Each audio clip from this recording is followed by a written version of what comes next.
দর্শক, এই মুহূর্তে আপনাদেরকে সরাসরি যুক্ত করেছি রাজধানীর মোহাম্মদপুর এলাকা থেকে। আজ শুক্রবার 27 ফেব্রুয়ারি দুপুর 1:52 খুলনা সহ রাজধানী ঢাকা এবং বাংলাদেশের বিভিন্ন এলাকায় 5.3 থেকে 5.5 মাত্রার একটি শক্তিশালী ভূমিকম্প অনুভূত হয়েছে বলে আমরা জানতে পেরেছি, যেটার উৎপত্তি স্থল ছিল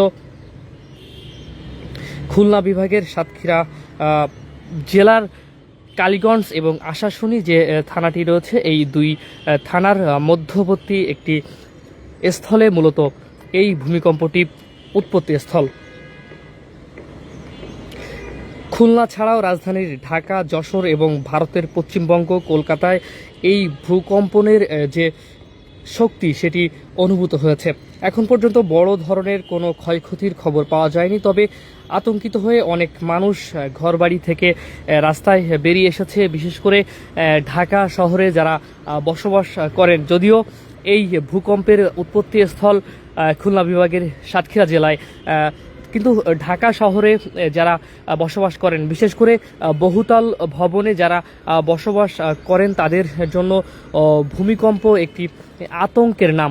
বিশেষ করে গত কয়েক মাস যাবৎ বাংলাদেশে যত ঘন ঘন ভূকম্প অনুভূত হয়েছে, এর আগে কখনো এত ঘন ঘন ভূকম্প বাংলাদেশে কিন্তু অনুভূত হয়নি।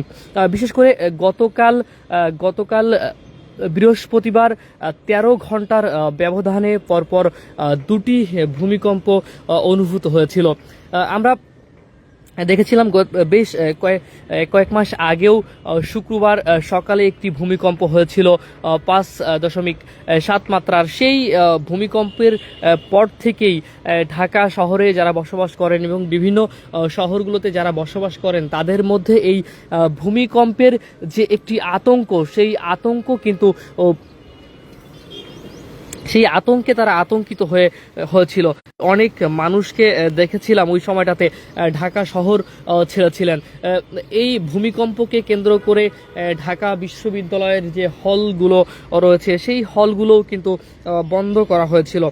সবশেষ কয়েক মাস যাবৎ বাংলাদেশে বড়, মাঝারি সহ মৃদু ভূকম্প কিন্তু অনুভূত হচ্ছে।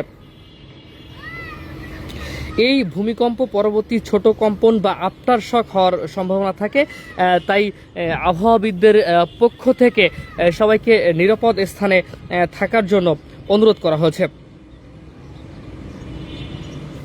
আজ দুপুর 1:54 হওয়া এই ভূমিকম্পে রাজধানী ঢাকা সহ সিসমোলজিক্যাল সেন্টারের তথ্য মতে এবারের ভূকম্পের উৎপত্তি স্থল সাতক্ষীরা জেলা শহর থেকে মাত্র 18 কিলোমিটার দক্ষিণ পূর্বে এবং খুলনা শহর থেকে 47 কিলোমিটার দক্ষিণ পশ্চিমে। অর্থাৎ এই যে ভূমিকম্পটি আজ অনুভূত হলো, এর যে কেন্দ্রস্থল অর্থাৎ উৎপত্তি স্থল সেটি একেবারেই বাংলাদেশের ভিতরে। ভূপৃষ্ঠ থেকে এর গভীরতা ছিল মাত্র 35 কিলোমিটার।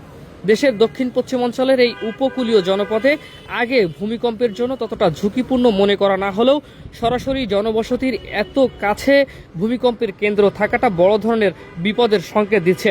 এর ফলে কেবল ঢাকা নয়, সাতক্ষীরা, খুলনা এবং যশোর ও বাগেরহাটের মতো জেলাগুলোতেও কম্পন ছিল অত্যন্ত তীব্র ও দীর্ঘস্থায়ী।